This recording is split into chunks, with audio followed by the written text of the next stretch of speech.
Narod here, the Paradise Guy. Thank you for joining me for another edition of Hammock Time.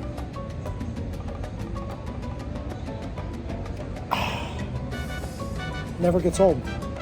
Just always refreshing, always smooth, always clean, always crisp.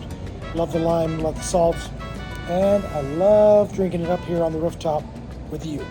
So today we're going to talk about something very, very important, and that is the good, the bad, and the ugly. Yes, there is an ugly side to Huatulco, just like anywhere else in the world. There are things that we don't care so much for. There are things that maybe are not perfect about the place where we choose to live. And to turn a blind eye to these things, well, I think is negligent. And so tonight, I'm going to talk to you a little bit about some of the things in Huatulco where there needs to be some improvement. And you know, I've been accused of being a promoter, somebody who is helping Huatulco to grow and thrive and benefiting myself in the process. And, well, I just want to tell you that I'm here to tell you the truth, the whole truth, and nothing but the truth so that you understand the pros and the cons before, during, and even after you're here. So let's get started with number one. Number one is pets. Pets are treated differently in Huatulco. It's not the way we're used to in America, probably not the same as in Canada. In those countries, we treat our pets like they are actually family. As a matter of fact, in many cases, we treat them better than our family. We spoil our animals. We groom them. We give them all their vaccinations. We walk them. We pick up their poop. Well, that doesn't happen so often here. Here you'll see very neglected animals. You'll see abandoned animals.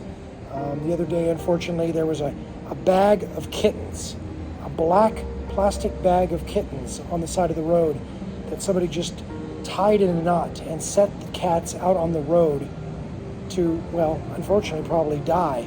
But somebody found them and rescued them, and the happy ending of that story is that those cats have been adopted out, and that happens sometimes, but other times there are sad stories. Another thing with pets is that people in cars don't generally honk to get them to get out of the way. They don't generally try to avoid them. If they're in the road, they're roadkill, and literally they're looked upon as, well, that animal should have known better, should have stayed out of my way because this is my road and this is my car, and how dare you be in front of me. And yeah, there's unfortunately a lot of animals here that are severely injured and or killed because of cars and or scooters, etc., running over them. And I've seen it all. I've seen cars run over animals. I've seen motorcycles run over animals. I've seen them do that without even honking the horn. So yeah, this is different. Another thing with animals is that I've seen people lock their animals in a very small space and keep them there just to bark and to deter strangers and or thieves from coming onto their property. These animals don't get walked. They don't get love and affection. They just are there to be an alarm system.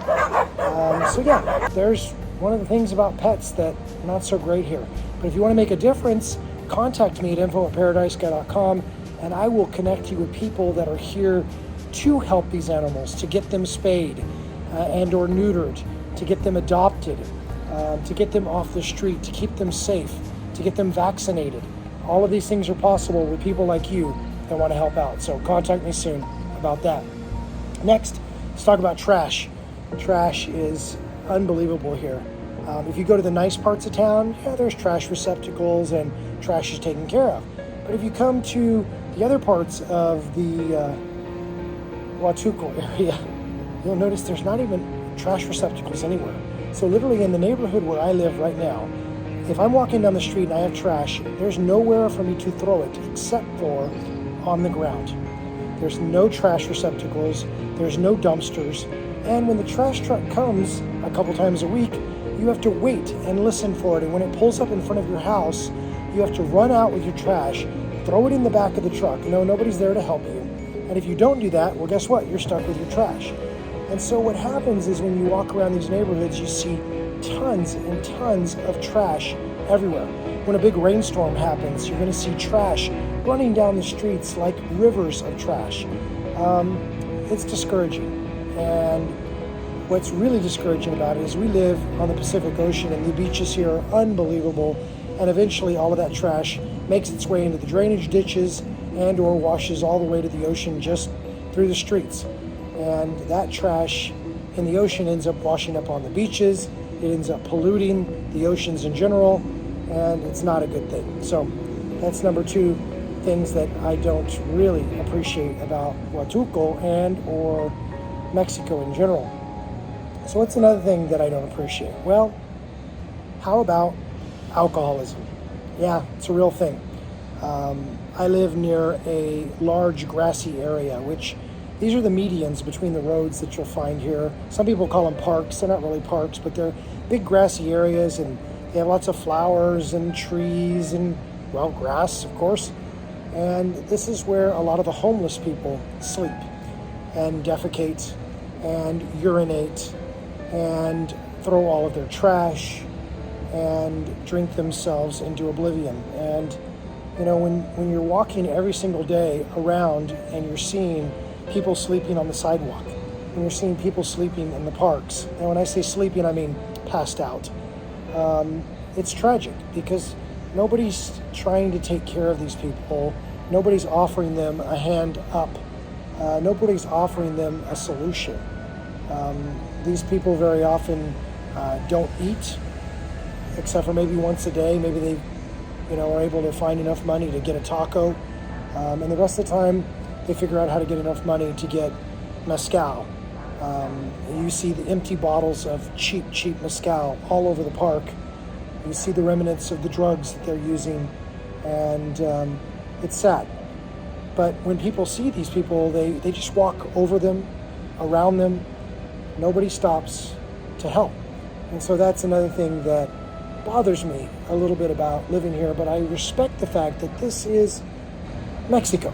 Mexico is a different country than America, a different country than Canada. Not better, not worse. In some ways better, in some ways worse. And I live here for a reason. I live here because I love Huatulco, I love Mexico, I love the culture, I love the food, I love the cost of living, I love the business opportunities. I love the weather, and I love the ocean. And so while there's lots of things that we love about the places that we are in our lives, there's always the things that we don't love. And I think it's important to talk about all of those. If you have any questions at all about what you could do to help out here in Huatulco or anywhere else in Mexico, hit me up at info@paradisesguy.com. Together, I know that we can make a difference. And that's really what this video is all about. It's about making you aware of the challenges that exist for the people of Mexico, the people of Huatulco, and hopefully inspiring you to, along with me, make a difference. So with that, my name is William Narod. I'm the Paradise Guy. Let's hear from you soon. Let's see you down here sooner, and let's make a difference even before that. See you on the next video. Cheers.